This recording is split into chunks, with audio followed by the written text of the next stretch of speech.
Hola, muy buenas tardes, estimados jóvenes. Sean bienvenidos una vez más a este espacio educativo. Soy la maestra Francis Jacqueline Sánchez Alemán del área Ciencias Sociales. Siempre recordándoles quédate en casa, sé responsable, no estamos de vacaciones. Con el lema siempre aprendiendo en casa.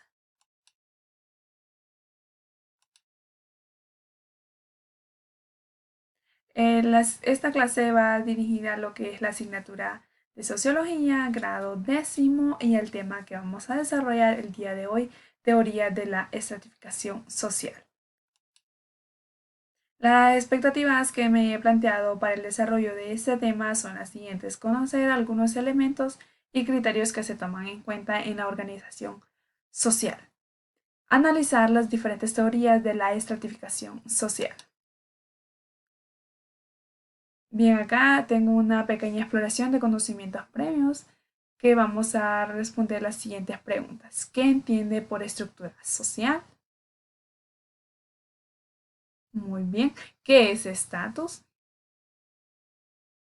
Excelente. ¿Qué significa la clase social? Perfecto. Luego vamos a definir lo que qué es estratificación social. Tengo acá que la estratificación social es la división de la sociedad en capas, estratos o clases diferentes e identificables entre sí. Aquí tenemos una imagen donde podemos ver que aquí tenemos podríamos decir, la clase media, la clase baja y, por último, la pobreza. Podemos observar la imagen donde nos define lo que es estratificación social, que está relacionada a lo que es la división de la estratificación social. Para entender y ahondar un poco más a llevar lo que es la estratificación social, vamos a definir unos elementos. Uno de ellos es el rol. El rol lo definimos como un conjunto de actividades realizadas por la persona en el transcurso de su vida social y van dirigidas a una función social específica de acuerdo con normas de conducta establecidas. Muchos de los roles se realizan en una forma simultánea. Aquí tenemos unas pequeñas imágenes donde un pequeño ejemplo podría ser que la mujer tiene diferentes roles, que en un momento puede ser maestra y horas después puede ser madre.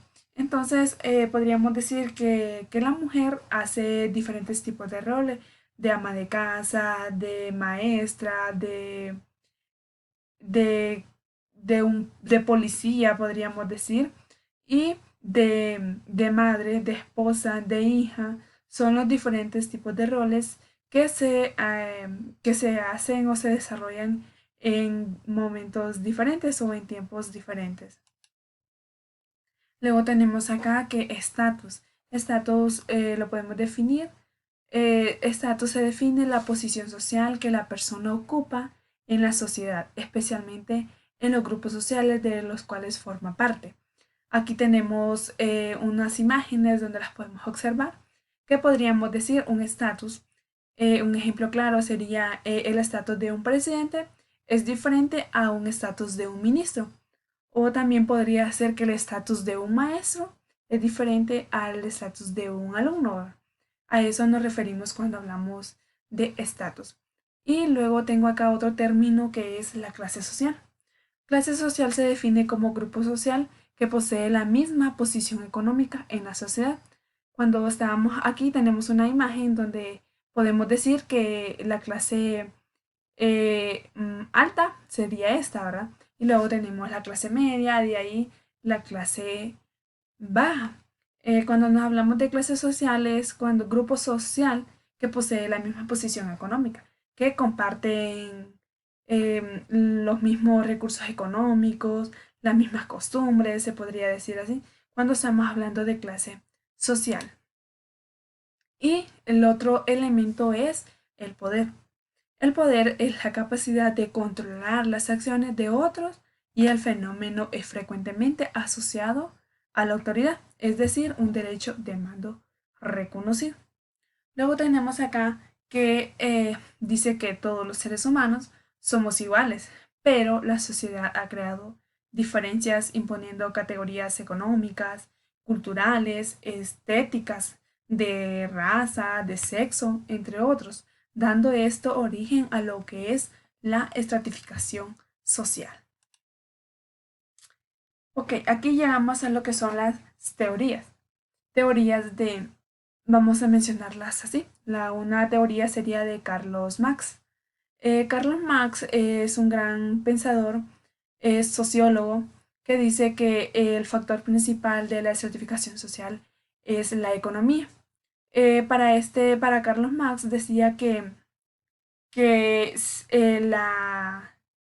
la economía, si una clase social podría decirse que una clase que controla la economía, dice que tiene la capacidad de controlar una sociedad en sí, o sea, el Estado, los medios de comunicación, etcétera.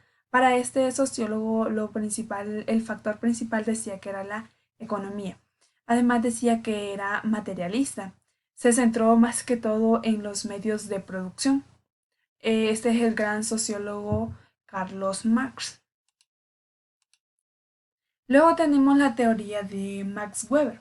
Max Weber dice que la estratificación social tiene dos tipos de factores. Uno de ellos es la riqueza o recursos económicos y el otro es el poder o los recursos políticos. Carlos Marx su teoría era idealista, se enfocaba más en el mercado, cuánto consigue una persona. Y aquí tenemos al gran sociólogo Max Weber. La teoría funcionalista es otra teoría. La teoría funcionalista, su argumentación supone que la estratificación es parte necesaria e inevitable para la vida social. Para el funcionalismo es primordial la meritocracia, o sea, el poder de los méritos o éxitos, que está basada en la igualdad de oportunidades y no en la igualdad de resultados. La otra es la estratificación global. Dentro de este tipo existen dos clases de Estado. Uno de ellos es los países o potencias industriales. Cuando hablamos de los países o potencias industriales, son los países son los países ricos, poderosos, con economía altamente diversificada. Estos operan como clase social o alta internacional, son los grandes dueños y que controlan los medios de producción a gran escala global o planetaria. Luego tenemos los países o las naciones subdesarrolladas, llamadas también el tercer mundo o en vías de desarrollo, de las cuales Honduras forma parte. Estas funcionan como clase baja internacional, son las encargadas de suministrar materias primas y mano de obra. Además, esta política para los países pobres trae muchas consecuencias. En este caso podríamos enumerar dos. Eh, al producir, al producir para la exportación se alteran los patrones tradicionales de producción de alimentos, dañando la autosuficiencia agrícola. La tierra destinada para alimentar la población nacional es utilizada para producir y vender cosechas al mercado mundial. Esto sería todo de parte de mí hacia ustedes. Espero eh, tengan una mejor comprensión y la tarea del día de hoy sobre este tema es que con ayuda de sus padres, de sus hermanos mayores o ustedes mismos, haciendo uso de esta pequeña presentación, puedan hacer un mapa conceptual. Y muchas gracias por su atención, bendiciones y me despido con esto con este gran eh, pensamiento, podríamos decir aquí, o frases de Albert Einstein. Nunca consideres el estudio como una obligación, sino como una oportunidad para penetrar en el bello y maravilloso mundo del saber. Hasta la próxima.